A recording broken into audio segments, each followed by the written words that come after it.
Coming up this week on Beyond the Vibe, we're joined by Steve Hill of SKAM. We travelled up to Yorkshire somewhere and played a pub called the Black Sheep. And it was one of the earliest SKAM gigs I can remember. And we were completely unknown, and I don't even know why we got it booked, but we travelled up there, 3 hours in the van, got there, set up. Not a single person came. And we played. We played for an hour and a half to a completely empty pub. You've got amazing bands like Wagons and Crows and Stonebroken, and they're kind of like rising up a little bit further up the ranks and getting on. Every now and again you see a magazine article and it'll be talking about the new wave of heavy metal, and they'll talk about a band like Tank or a band, and that's us. That's what we're doing, like we're Tank. Yeah. The first. You can't this is the first. You can't bring it over and then not show it. Here we go. I'm not going to lie, I think I'm a professional, so I don't even know if you're going to be able to see. Yeah, we can get that. Yeah, we've got it. Nice. Hello and welcome to Beyond the Vibe, the show that cuts deep into the world of music. My name is Aaron lead guitarist of these wicked rivers, and I'm here with the shell shocked. He wasn't ready for the turn. Oh, I was. Oh, was you ready for the turn? I got that turn. Did you get the turn? Fantastic. It was amazing. Fantastic. I'm gonna put that in a clip. You should do. I mean, it's very erotic as well. Ooh, beautiful. But who am I here with today? I'm here with music videographer and photographer. It's Mr. Ryan Vason. Yes, you are. Who will never do the turn. But one day I'll make him do the turn. I'd love to see you do the turn. Can you do the turn for me? Maybe next week. He's trying to get you to watch next week. Don't watch next week's show. Don't. What are you saying? Don't watch next week. They will anyway, because they think there's going to be a turn. There might be a turn, so people will have to find out. But this week, I'll be on the vibe. We're joined by Steve Hill from SKAM. Yes, I see SKAM as, and they won't take this as a discredit because they refer to themselves as like being the Tank of the sea. I see them a bit like being the Saxon of the scene. Yes. So Maiden, even though they've not been around as long as like Mason Hill and Massive Wagons, like Maiden in New Wave British heavy metal days used to refer to Saxon as the band they wanted to be. Always gigging, always working hard.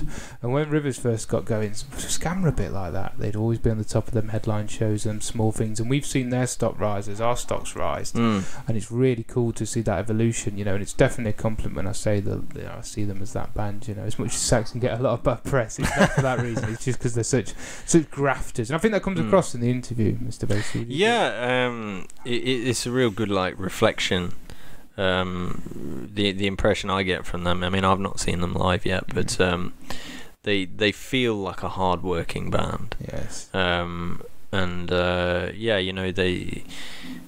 You can't knock them for that, and it was kind of reflected when he talked about what he was doing in lockdown. Like, he didn't just sit there and wait for lockdown to be finished.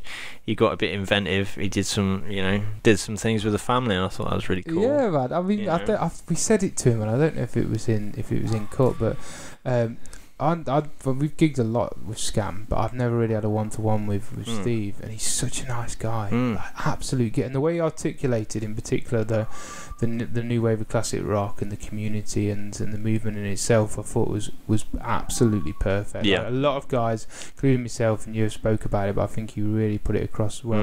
Here's a question for you. So obviously, lockdown's easing. It is. We don't know what's going to happen. Yeah. It might have been confirmed by now. We don't know. It's either that or they've just shut the country down. Shut the country down. So I'm going to roll with it anyway. I'm going to roll the segue. What bands are you most looking forward to seeing post-lockdown world? They don't have to be new wave classic rock bands. They don't need to be guys you've interviewed. That's difficult. I mean, if you've still got tickets for Priest and Ozzy, haven't you? But I don't think that's I've had those tickets for about 3 years now. So I'm not sure about that. I mean, that's not supposed to be out until next year. Yeah, so I doubt that'll happen. No discredit, but Ozzy, bless him. No, so I've kind of looked beyond that now. Yes. But a lot of these bands that we've interviewed, like you discovered for the first time. Yeah. I'm quite looking forward to seeing Troy. Troy Redfern. Yeah. Because I'm partial to the slide. You are partial to the slide, and he's not on about the local park, are you? No. I love the image of you with your lovely white British legs out. Literally. Out again. Yep. Got them out again. Going down a slide like a pencil. That makes me very happy, that concept. But yeah, you are partial to a bit of slide. I mean, Troy's extended it out for me to have a jam with him at some point with Hutchinson, Ross and Redfern. It's not in that order. I think it's Redfern, Hutchinson, Ross. But he's extended the offer out, and I'd love to do that, man. Yeah. It'd be awesome. It'd be cool. But yeah, Troy, Inglorious. I've never seen them live. No, never mind. So yeah, with Danny, like I'd love to see him with Danny because obviously I chat a lot to Danny, and it'd be cool, and I love the new album. Treatment, again, a band I've never seen live. Yeah, I mean, I've seen Treatment support Slash. That's the only time I've seen them, which is like ultimate gig for them, and they're great. I really enjoyed it because I was really dig that first album. They were still playing songs like The Doctor and Shake the Mountain and stuff. So I mean, me and you'd love a Treatment gig. Yeah, I'd headbang my arse. It's right up my street. Yeah. So Dust Coda. Yeah, I mean, this is it. Like, I mean, it sounds like we're just reeling off people that we've interviewed, but but it is one of those things. Like, a lot of these bands, I've either got into them post-interview or pre-interview. It's all down to me. And it's all down to me, boys. Or we've been fortunate enough to bring on people that I'm already into. So it does kind of all tie around. So. Yeah, we're very lucky. I'm personally looking forward to just going to more gigs. Before lockdown, I think the last gig I went to was Blackberry Smoke with Jade. We loved it. Man, that's not a bad last gig to go to. No, but it was a while ago. It was probably a year before lockdown. Wow. I mean, we play a lot of gigs. That's true. I spend a lot of time, it's the weekend after a week at work. I'm out Friday, Saturday gigging normally. So it's to make time to go to a gig, and then do I want to go to a gig? Yeah. But I think obviously, like with many people said, lockdown makes you realise what you've missed, and I think I do fancy going to some gigs. I really miss it, and just seeing back, like say, bands we're now friends with, and we've spoken to along the road, and introducing you to a lot of these bands live. Because you only ever chatted. You've done what most people do after. Yeah, I've chatted. I've done the reverse. I mean, everybody knows that I do things in a weird way anyway, and of course I carry that over into this, where I've spoken to the people before I've actually watched them live. So yeah, Steve and SKAM are a really good one to see because they're just so hard working, and I really enjoyed the chat with Steve. Again, we're very lucky to chat to people like Steve, because he's just very passionate about what he does, and a massive part of the movement. But Ryan, I need to know. I need to know when people are going to hear that interview. People can hear that now. Hello, so we're here with Steve, frontman, obviously, from the lovely boys in SKAM. Thanks for joining us, mate. Good evening, chaps. How you doing? All right? Yeah, we're all right, aren't we? Yeah, we just had a curry, so we're feeling very smashing it. So love it. Yeah, big time, mate. It's the only way you can deal with the middle of the week. I might have a curry after this now. So one thing that we like to do on the show is we like to go right back to the beginning of a musician's journey. So how did it all start for you? Was it guitar or was it singing that came first? Absolutely on the guitar first. I suppose, I get asked this question often, and I've thought about it a few times about where it all began. And my dad was a big fan of the Eagles. When we were really little kids, and we'd get up on a Sunday, and my mum would go to church, and then Dad would. None of us went because we were all like heathens, and then. But we'd stay and clean the house while Mum was at church, and Dad would whip out the vinyl, stick, Hotel California on at full blast on his triple, segmented hi-fi, and then we just, hoover the house and rock out to a bit of Eagles or the Police, and I suppose that's the earliest memory I've got of air guitaring in the living room, and then I started learning to play. I was probably quite a late starter. I started when I was about 15 in some local bands at school, and I had a band called Sterling. Good name. Cool name. Massive. And I was the third guitarist in the band, and the drummer was actually better than me on guitar, but he let me play guitar because I had no other the talents to bring to the table. And I just remember them telling me, I was strictly on rhythm, and I was one of those guitarists that, because I was like the third guitarist in the band, when it got to a complicated bit, I just had to stand there and wait. And then carry on. So where did the progression then come from that? Obviously, to being in the legendary band Sterling, I'm sure the fan base now is aching for the comeback tour. Give it time. When did that progression then come to obviously stepping up and taking the vocals? Well, when I met Matt, the bass player, we became like best mates, and so we've started a new band, and I left Sterling behind. I was like, I'm sick of being number 3. I want to be number 1. And so we started a band. We were a 4-piece band, 2 guitarists, bass, drums, and the guitarist was a really talented girl who also sang. And then we did 1 gig in town in Leicester, and then she quit. she was like, "Sod this, you guys are crap," and she left. And I remember Matt turning to me, and we were practicing in the attic, and he said, "You're gonna have to sing, until we find a replacement. It's you." And I was like, "Oh, okay. Well, I'll do my best."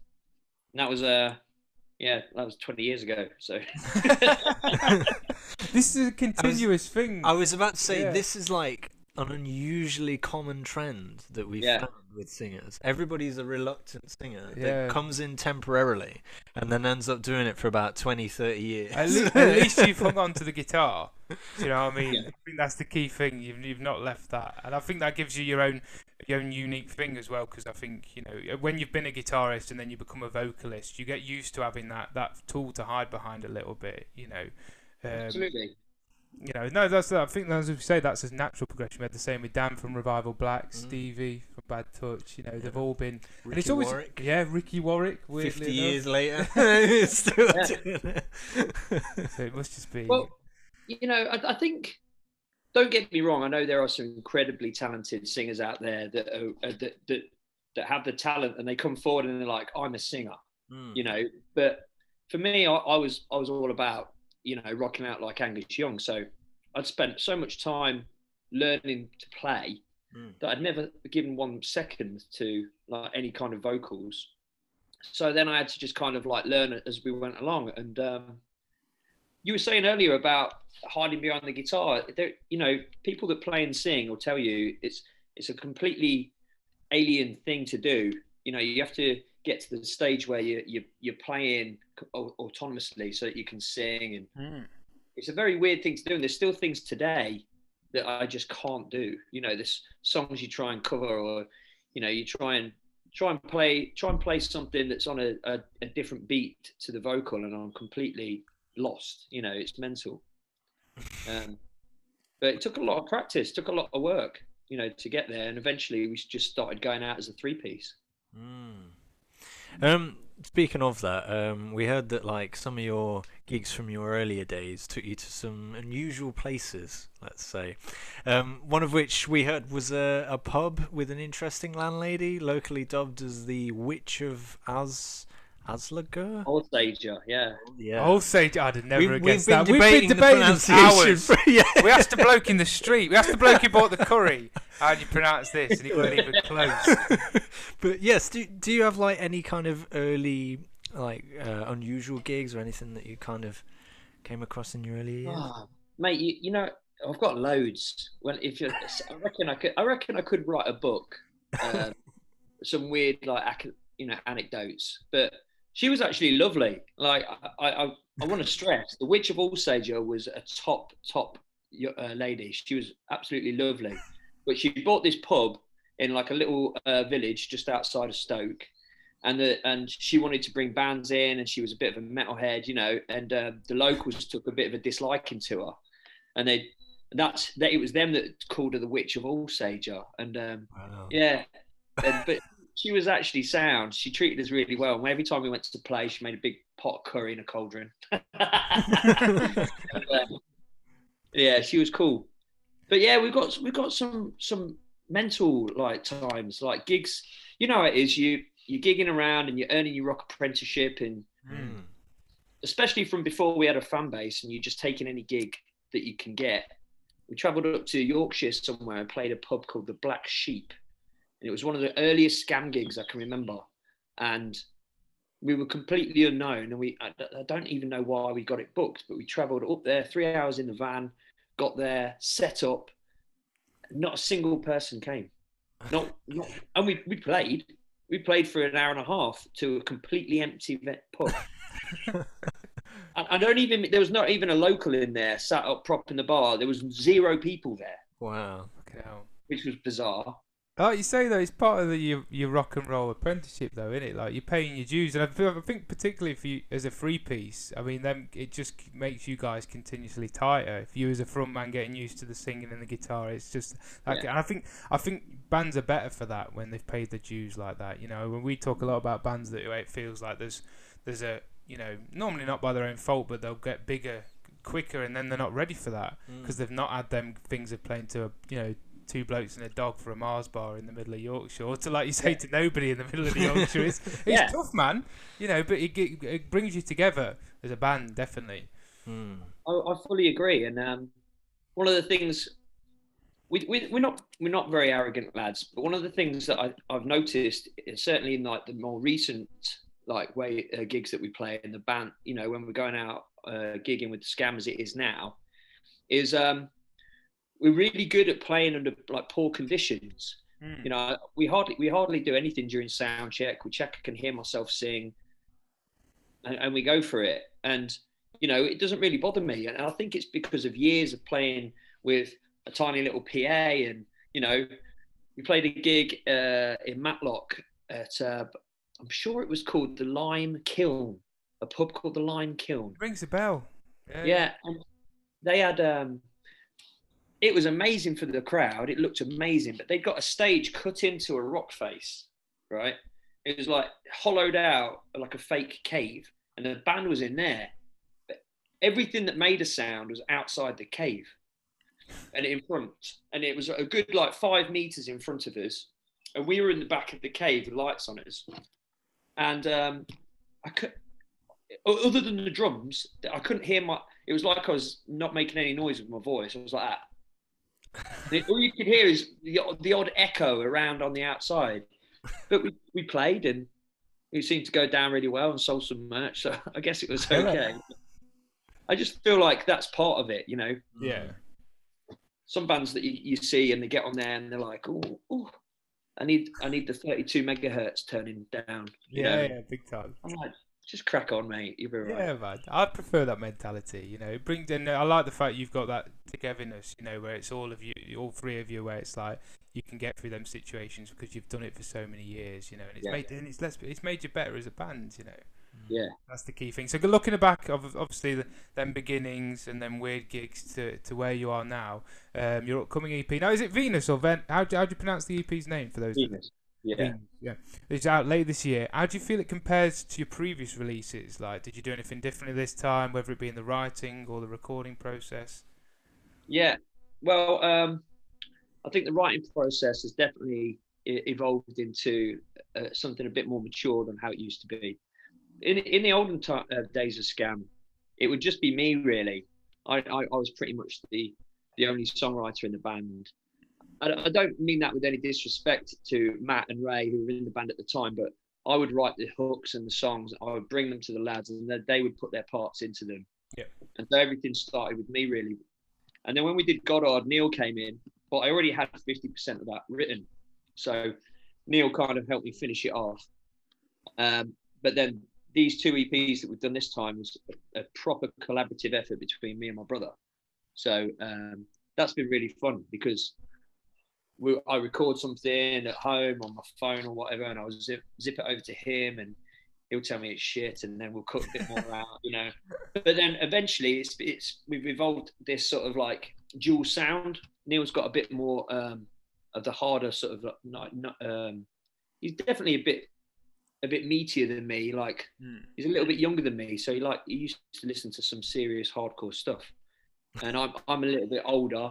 I'm like stuck in the 80s, like 80s melody, and you know, bit of AC/DC and Bon Jovi, whereas Neil likes Static X, you know. a bit of a jump, isn't it? Yeah.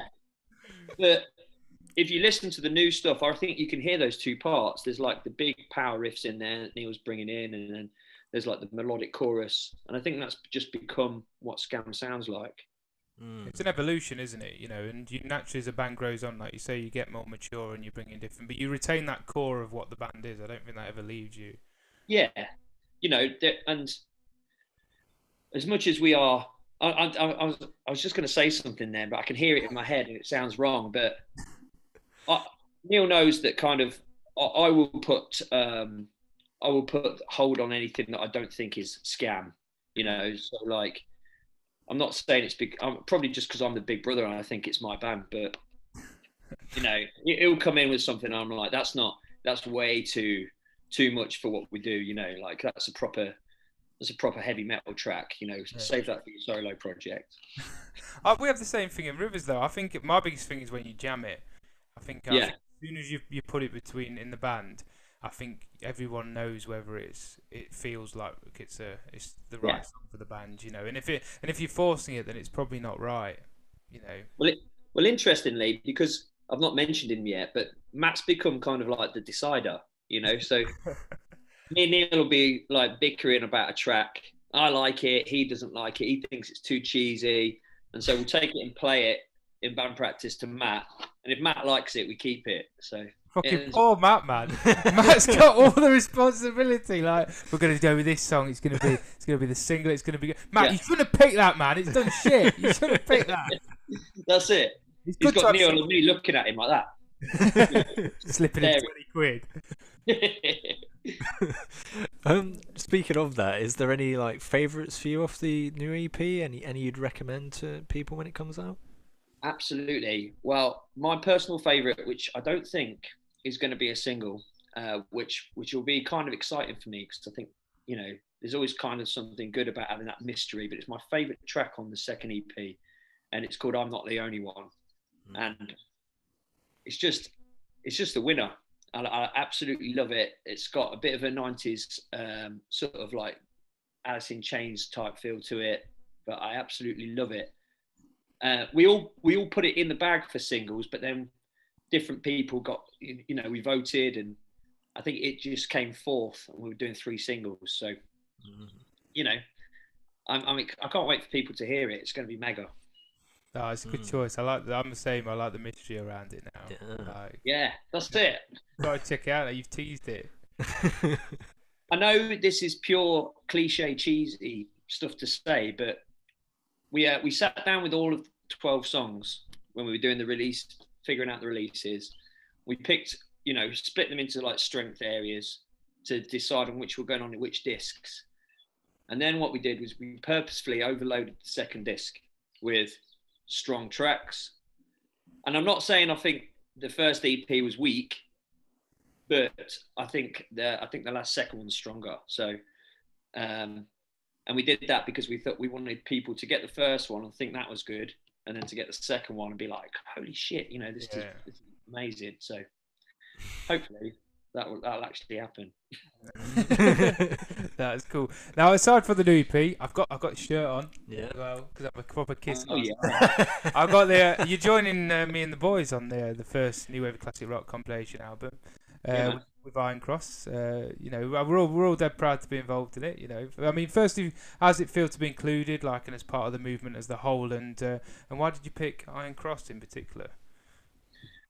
You guys know the New Wave of Classic Rock thing has become something that I think about with such fondness because, you know, many years went by where I didn't feel like we were really part of a scene. You know, you talk to like old school rockers about, you know, the new wave of British heavy metal, and even during like the noughties and like the new metal movement and that kind of thing, it didn't really feel like we ever had something to call ours. And I feel like, you know, some people don't like labels, but I think that tag of what it is synonymous with what's going on right now, which is a group of incredibly talented bands going out, putting their hearts on their sleeves, and just you know, bringing out some kick-ass rock music. And I you know, to be included and to be considered one of the bands that's in that group, I'm immensely proud. So just fair play to everybody involved in getting everything together and sorting it out.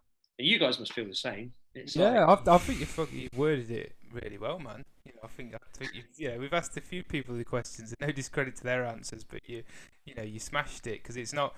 I think that just to feel like we've got something that's ours, and one of the things I talk about a lot is that thing of going to, you know, like you said, when you haven't got many fans and you're first starting out, it's nice to start seeing the same faces at the same gigs and think, well, these people are a part of this. You know, I think that's to feel like other people want to be a part of what you're trying to do.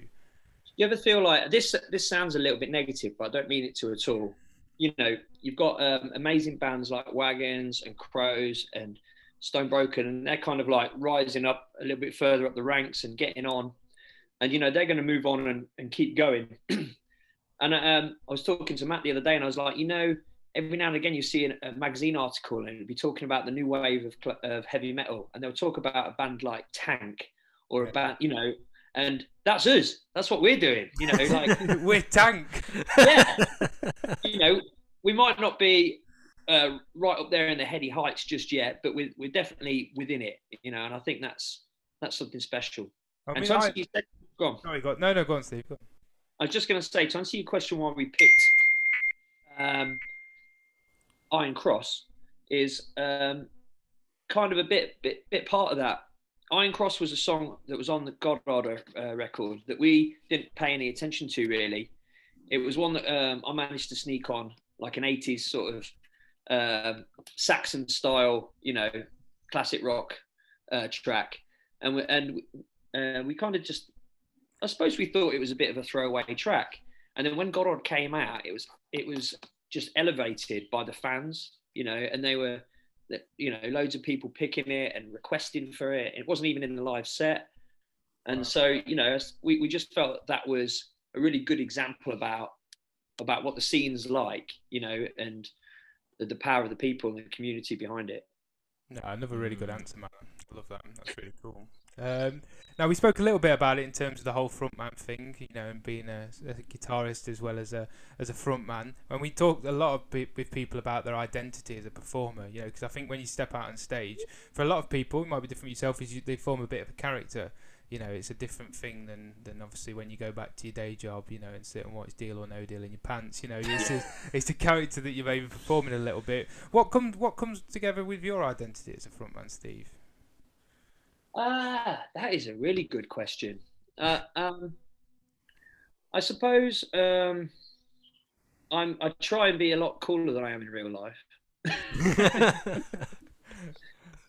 You know, I'm a lot more arrogant on stage than I am off stage. I'm quite humble, really.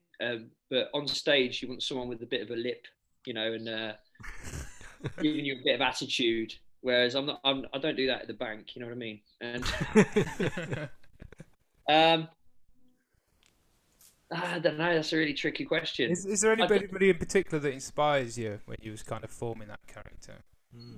Well, we naturally look towards three-piece bands because I've always looked at like what front men are doing that are also playing guitar, because I can't be doing the same kind of things that, you know, I'm pretty much tied to a microphone all the time. So look, like Andy from Therapy, you know, just a good solid like groove meister, like plenty of grit on his face, you know, engages with the crowd. And I try and do the same, you know, in between songs. I always try and have a good bit of banter with the crowd and engage with them, and just, you know, I want people to be entertained, not just listening to music for the night. That's cool. I think that's a nice balance. I definitely resonate with the how different you are. We've never really had a proper chinwag. Like, we've supported you. You'll do your thing. You know, I've never once thought you was a, you know, arrogant or anything. But you know, you're a fucking really nice geezer. You know, so you're right. It's like that though. I have the same thing, because obviously I wear my twat hat and all that. You know, and I always worry when people come off that they think I'm going to be like an arsehole. I'm like, hello. Yeah, I did you enjoy it, did you? Yeah, I did as well, yeah. My mum and dad are in the back. So yeah, it's definitely slipping into a different character. Yeah. One question. Sorry. I was just going to say, it's a weird thing, really, because I suppose it's not really conscious, but it's just how things are. I feel like I want to be confident on the stage and make sure that people believe in what I'm saying and believe in the music, and not. I don't want to be like all meek and shy and hi, yeah, is everyone all right? See, that difficult responsibility, like you say, because you're responsible for providing the platform for the other boys, for the band as a whole. So, like you say, you want to be confident and make people feel comfortable. Because I that's the thing for me. If I'm a rock fan, I don't know about you, right, but like if a frontman's a bit nervous or stuff, it can make me feel. I feel uncomfortable. And like you can tell when it's like I've been gigs with mum and dad when I was younger, and my dad will go, he's off. He's off today. Something's not working. You go and see, particularly somebody that's like, like David Coverdale or something. The more sort of bigger bands, they can always tell when somebody's off a little bit. So it's a big responsibility. Over time as well, we've developed a cool little thing being a 3-piece. And again, it was just natural. Honestly, we didn't plan it, but Matt's become a real focal point visually. And he moves around. He's got his tongue out.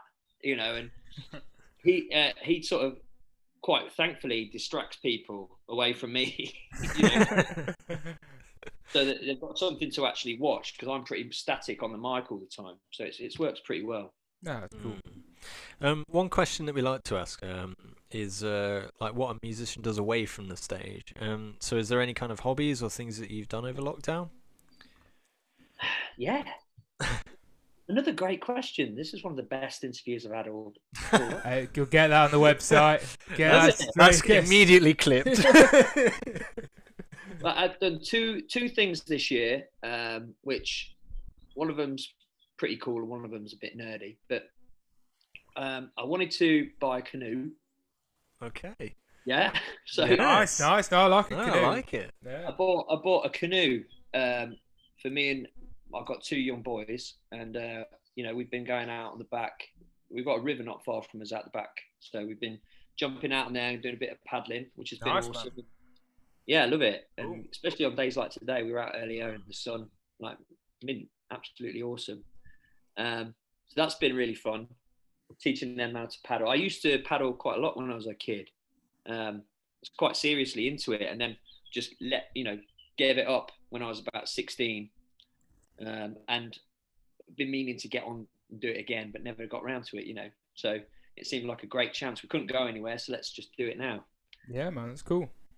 And then also my son was learning to play Diablo. You know what I'm on about? Yeah, the game. Yeah.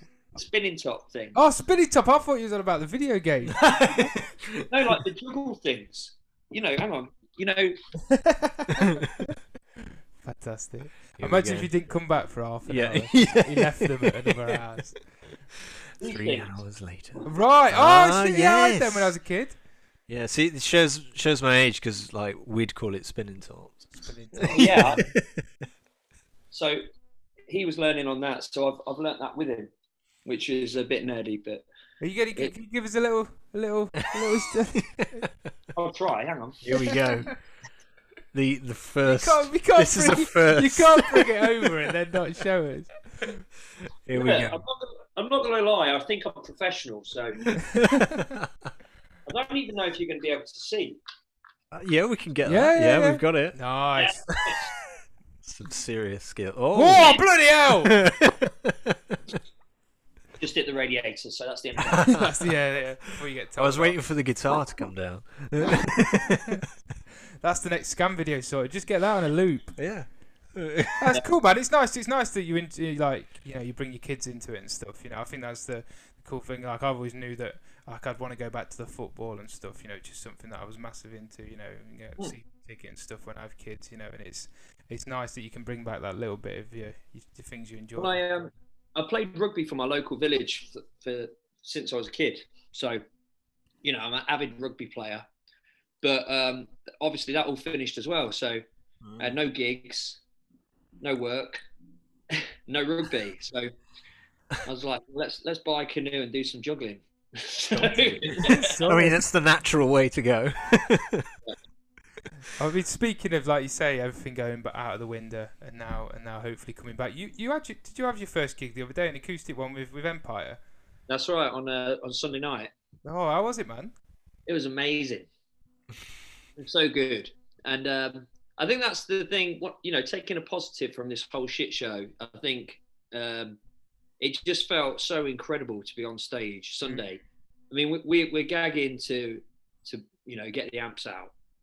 So even acoustic, it was just amazing.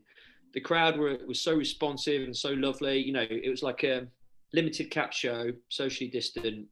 So there wasn't loads of people there, but it was just epic, and so just felt great to be on stage and singing and playing some music. It was so good. What plans do you have, like, in terms of celebrating Venous and getting the amps back out? What plans do you have for people for the rest of the year? I'll be completely honest. We are still kind of like a bit apprehensive about making too many plans. Venous comes out October the 1st, and we kind of agreed that we're going to wait and see what happens in the next few weeks. If we get out in July, then we could try and go ahead and put a tour together. Cool. But we've put it on hold for now, and just to see what happens, because I definitely don't want to be working out cancellations and rearrange dates if we can avoid it. So I know that sounds a bit negative, and I am so hopeful that we're in the case where we can go on tour. I think it'd be good. No, that's cool, man. I completely respect that. But we've got a couple of gigs lined up through the summer. A few little festivals, and we're playing with Wagons next weekend. Cool. In Chester, which will be great. That's the first time we're going to get the amps out next Friday night. So nice. Super excited. Yeah, I bet you can't wait. I mean, we were chatting about it beforehand. It's because Rye asked me if I was nervous. And I said, I'm not nervous now, but I think it's a different thing when the amps are out. And it's like I'm a bit nervous just if I'll remember how to function, or if I get too excited and run around like a horny dog or something. Just. Well, me and the boys were talking in the van on the way back from Blackpool on Sunday, and I underestimated the fact that we did a load of streams, through lockdown. Like we did something like 25 Monday night streams. Yeah, but I was playing, and I didn't feel too bad going into a gig. Neil, however, on Friday night, supporting Massive Wagons, was the first time he's played his drum kit on stage for over a year. It's crazy. That's mad, isn't it? It's absolute mad. He's not, and he doesn't have a kit at home. So other than last week, which was our first practice all together, he's not played it. He's not played his drums for 10 months. Wow, it's mental. Yeah, I'm worried about the physical exhaustion of it. It could kill me off. It could be the last one. I think everyone's rocking a bit of lockdown pudding, right? Yeah, just a little bit. This blue, it doesn't set off my figure great. I tell you that. When I walked in, I said to Ryan, "This isn't helping me out, man. This bright blue shirt." I was shouting at the wife yesterday. I was like, "Why are all my t-shirts mediums? Was I really that size? Stupid." One thing that we like to kind of finish the show on is it's a bit of a hypothetical question, but if you could tour with one band from the past and one band from the present, who would they be? Oh yeah, wow. It's a tough one. Everybody's always like. Oh. Well, I always try and pick something not too obvious. I would love to tour with AC/DC because that's Angus is my hero.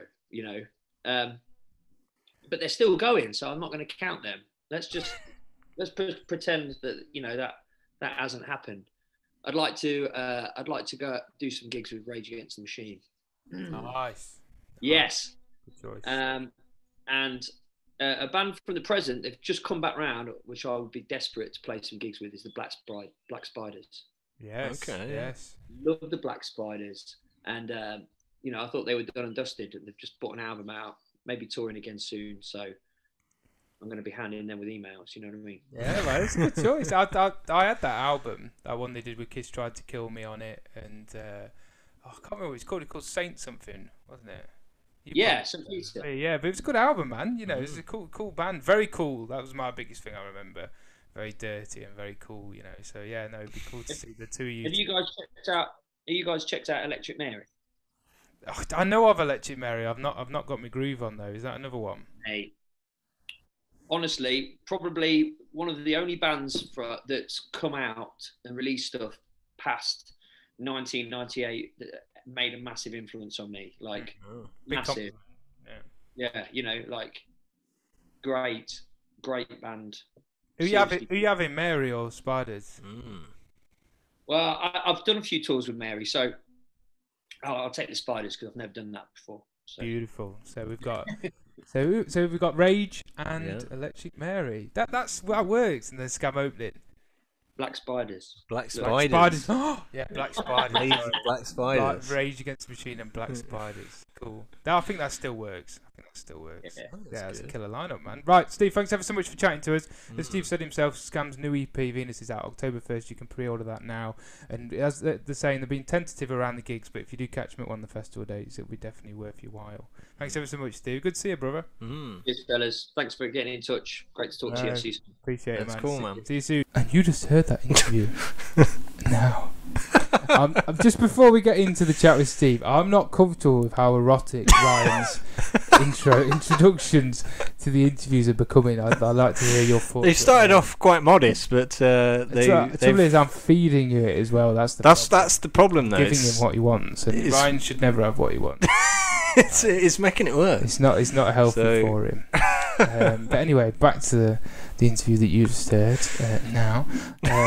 Yeah, like we said beforehand, it's everything that kind of we set the precedent for. Is Steve, you know, really cool guy, really cares about what him and the boys do. I loved how he spoke about because they've recently, over the past couple of weeks, done the acoustic show supporting Empire in Blackpool. That was the first gig back, and I think to hear how passionate he was about it and how much it meant, you know, for him and the boys. You know, I mentioned it because I saw a picture of them in the van going down there, and I could see how pleased, like excited and happy they were, you know. And I think that really shows how much the appetite is there, you know, to get back to playing live music. Yeah, it's I mean, it's mad to me that I've forgotten his name now, but the drummer, he hasn't played his drum kit in like 10 months. That's mad. Yeah, but it's the reality of it, though, isn't it? You know, I mean, like I said, like I said to Steve, I'm worried about going on stage and running around because I think I might die.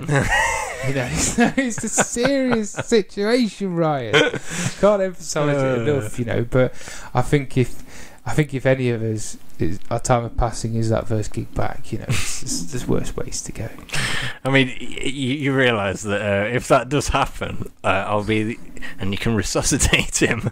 Now. I mean, make sure the gap isn't as long as it's going to be a long gap. Yes, because I will need resuscitating now, not waiting for your James Bond. Now. Yeah. You know, but going back to Steve, I really enjoyed it. I mean, SKAM are a killer band, and I think it was cool to hear about the songwriting as well. To hear that evolution between him and his brother, and the fact that it's gone a bit darker and a bit heavier, because you can hear that in their sound. You know, they've definitely evolved over time. I mean, I love the concept album. It's such a cool idea, and like, not to discredit SKAM, but I wouldn't expect it from them. And the fact they're throwing that curveball, and you're hearing it more with the heavier side of the music now. So everyone's always evolving, you know, and I think that evolution is really cool to hear, particularly at this point, you know. And there's you know, you can feel and see that excitement around this new EP that he's got coming out, Venous. They clearly are quite proud of both of them that they brought out this year. Proud is definitely the word, yeah. Yeah, it's, you know, I'm getting a vibe off them that they feel like they're hitting a new level with this, particularly the second EP that's due to come out this year. Put across really well, like no ego there. No. You know, they just want people to hear it and want people to be excited to say, "Oh, I like that, man. That's cool." Yeah, I really dig that, and that's all for this week. But if you like what we're doing, you can follow us on Facebook, and every Wednesday, yes, there'll be a new teaser with a new guest. Yes, that's right, Mr. Basie. And if you're watching on YouTube, if you hear, we don't know if this works yet. I think it does. I'm pretty sure. I think it does. I think it works.